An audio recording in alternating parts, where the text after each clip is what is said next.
Have you ever felt like the financial world is playing a cruel joke on you? Every headline and every guru tells you the same thing. They say you need at least $1 million to retire. They tell you that if your bank account doesn't have seven figures, you're essentially failing.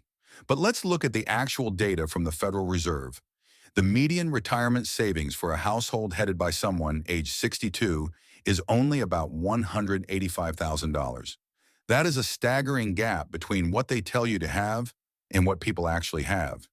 If you are sitting there at 50 or 60 years old feeling like a failure because you don't have $1 million, I want you to stop.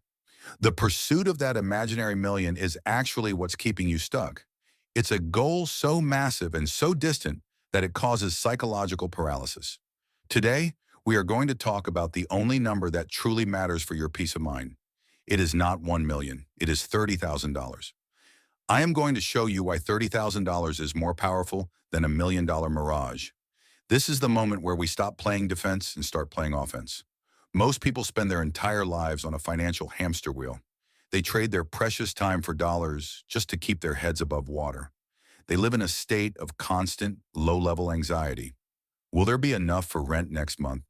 What if the car breaks down? What if I lose my job?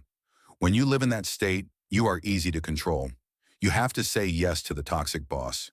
You have to say yes to the overtime that steals your weekends. You have to say yes to the disrespect because you are only one paycheck away from disaster. But everything fundamentally shifts when you hit $30,000 in liquid cash. This isn't just a number on a screen. This is the birth of what I call the no power. $30,000 won't buy you a private jet. It won't let you retire to a private island today, but it gives you the absolute authority to say no. No to the job that makes you miserable. No to the manipulative people in your life. No to the fear of a broken water heater or a medical bill.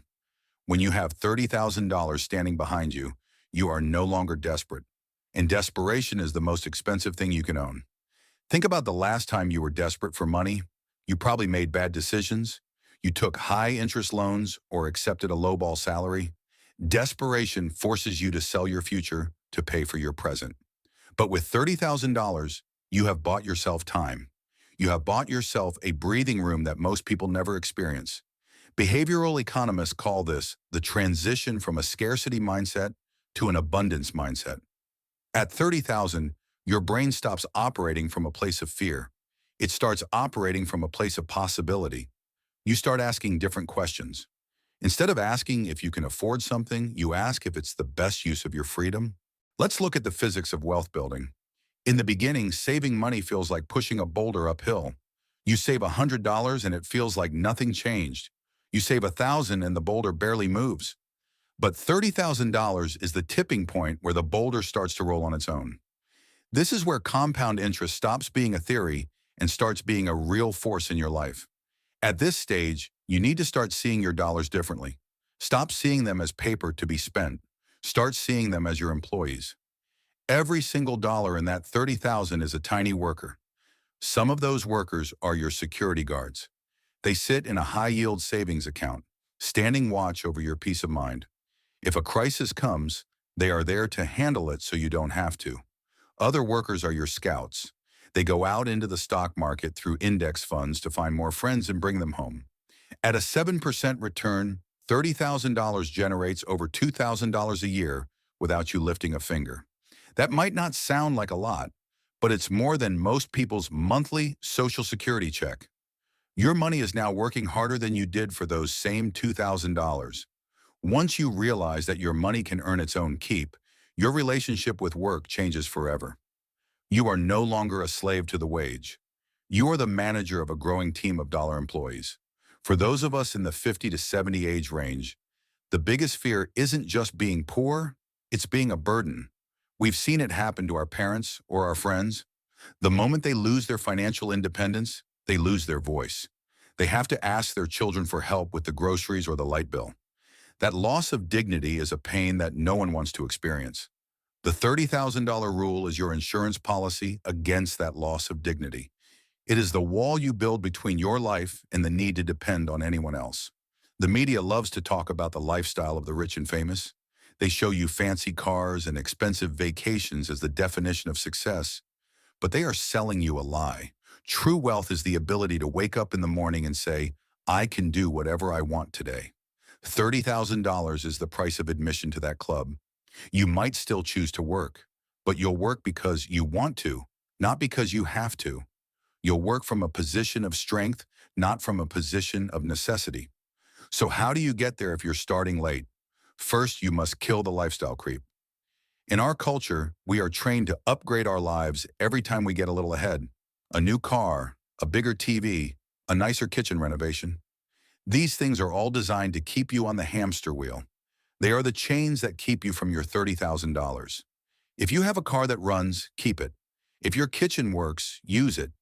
Every dollar you spend trying to look wealthy is a dollar that cannot work to make you free.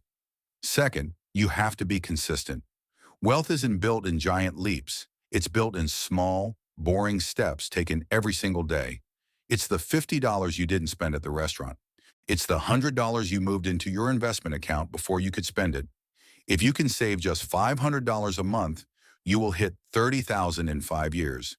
And that doesn't even account for the growth of your investments. If you are already at $20,000, you are in the home stretch.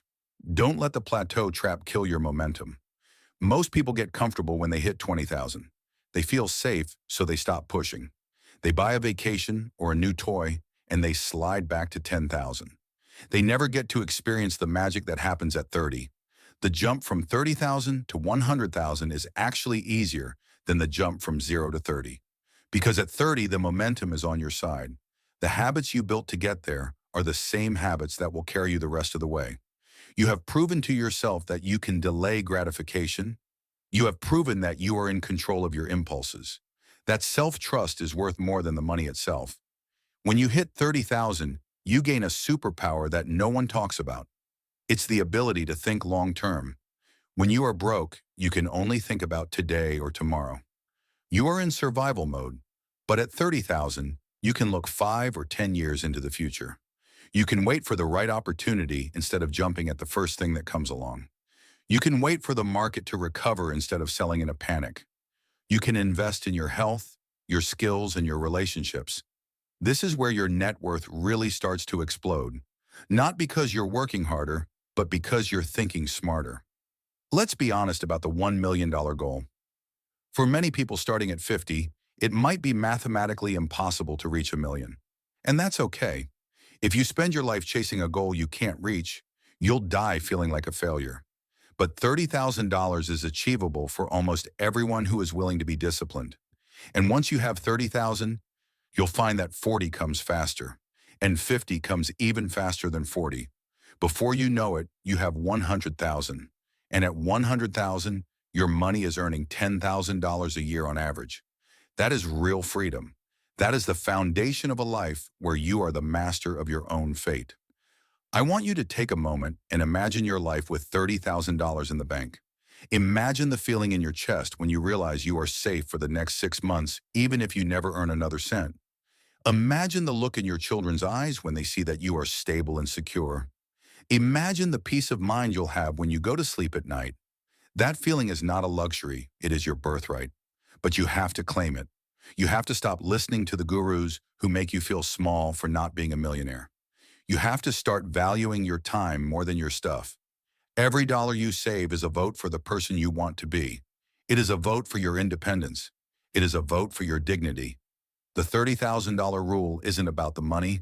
It's about the transformation of your soul. It's about moving from a victim of the economy to a participant in the market. Once you make that shift, there is no going back. You will never see a dollar the same way again. You will never see your time the same way again. You will finally understand what it means to be truly wealthy. Wealth is not about how much you can buy. Wealth is about how much you can refuse. It's about the power of the word no.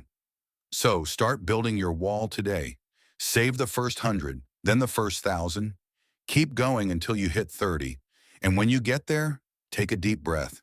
Because that is the sound of freedom. That is the moment you finally stop working for money, and money finally starts working for you. You've got this. The journey to 30,000 starts with a single decision. Decide today that your freedom is worth more than your comfort. Decide that your dignity is worth more than your status. And watch how the world changes around you.